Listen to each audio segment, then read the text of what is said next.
Hey there, Internet. So today I want to talk with you guys about the Insta360 One X. It is actually right over here doing a little time lapse. You can see that. So basically, this camera, uh, it's a good camera, but there are some problems I've noticed with it. It's a new camera. It's still in beta. But let me tell you about some of the issues I found. So the very first thing that is a problem, and it's a problem for anyone who loves this camera, is it has one battery. 1 hour of battery life that you can use right now if you purchase it.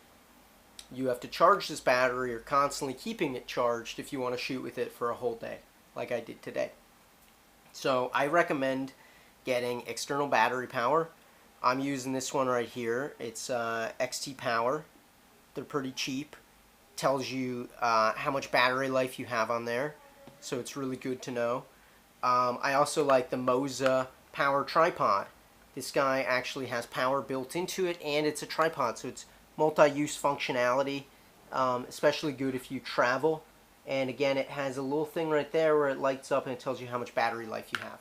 So I really like this. I worked with Moza at NAB this year and helped them to sell this product. I think it's actually going to change the tripod market because you're going to start to see power built into all sorts of tripods. But right now, battery life is an issue for this camera. So that's my first thing I kind of got a problem with. The second thing I had a problem with is I've had issues being able to update the firmware with my iPhone X. I've connected it several times, tried it several times. It always stops at 57% when it's transferring. Tried it on a PC, I've tried it on a Mac, moving the firmware file over onto the microSD and then turning that on. Doesn't seem to work. So that is a problem I haven't been able to solve. I've emailed them and hopefully we'll get a solve in the next day or two. But that definitely upsets me because it makes me wonder if some of the other problems I'm about to list are due to that firmware issue or due to the actual camera. So I'm going to have to go back and test all these things again. So that's the number two thing, is the firmware doesn't seem to update. So beyond the battery, you got the firmware. Okay, number three, I can't seem to live stream with the camera. I'm live streaming right now with the Insta360 One, which is their older model camera. I don't like to think it's too old because it's really quite useful. And one thing that I've noticed is actually it uses a lightning to lightning into the iPhone X in order to send the connection, versus the Insta360X, you have a micro USB into the lightning port of the iPhone. And that might be what's causing the issue.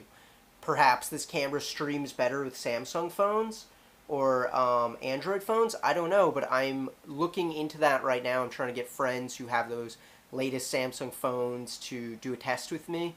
So I'm definitely trying to live stream with this because it looks really good when I'm looking at the preview monitor of it. It looks amazing. So, but that's a problem right now. So it doesn't live stream. That's three problems. All right, let's go on to the fourth problem. This one's very minor. This one I can overlook.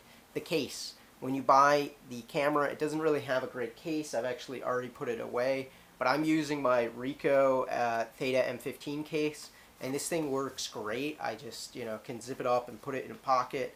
On the other one, you don't have a zip, you don't have a pull string, so I would also recommend the Samsung. If you have a Samsung case, that could also work for it, but I would not recommend using the case that comes with it. It seems like the camera could fall out quite easily.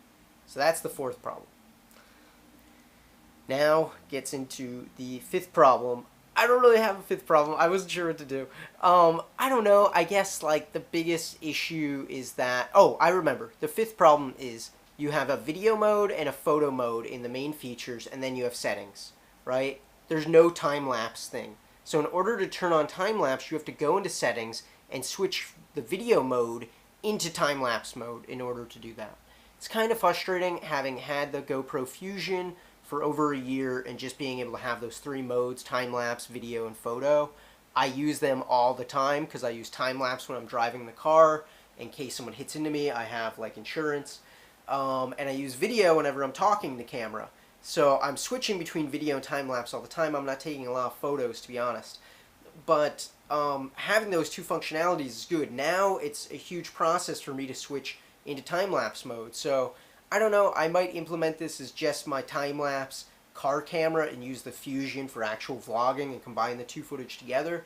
I haven't decided what I'm going to do with it, if I'm going to use it entirely and switch over my process from GoPro to this. It's certainly a great camera for the price. I'll say that. $400. This thing's amazing. It's the rising tide of technology. Everything else now needs to drop in price. So it makes it more accessible for people to get high-end VR. But definitely there are 5 big issues with it right now if you're an iPhone user and plan to live stream with it, plan to film for a long time with it, and plan to update the firmware in it. So definitely be aware of those going in. I'm sure these are things that they're going to fix in the next week or two. They're pretty good, but I did want to let you know about that. Right now I'm doing a time-lapse test of it to see how long it can go for. This is a stress test I do on pretty much every 360 camera I get. So I pull out the battery and I see how long it can go for off of a portable battery source. So we'll see. This time-lapse will only be limited by the duration of the card, which I believe is 128 gigabyte. That's the max that you can put into it. So you can say that's a 6th issue. It should be 256. I'm going to try a 256 in it and see if I can get away with it. But I don't know if that would still be able to write to it. I don't think that that would work. Anyway, those are some things that you guys should know. If you're interested in any of the products like the Moza Power Tripod, I'm going to link to it in the description on Amazon below here. Just click on that.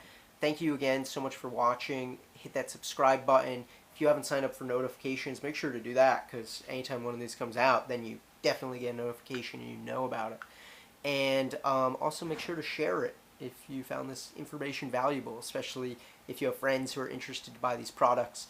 And you also now have something to get your friend for the holidays if they already have one. So thanks again for watching. Have a great day, and I will see you guys tomorrow. Hopefully Hint will sponsor future videos, because I'm trying to get them to sponsor, and this is quite delicious water. Need to throw that in too. Have a great one, guys. See you later.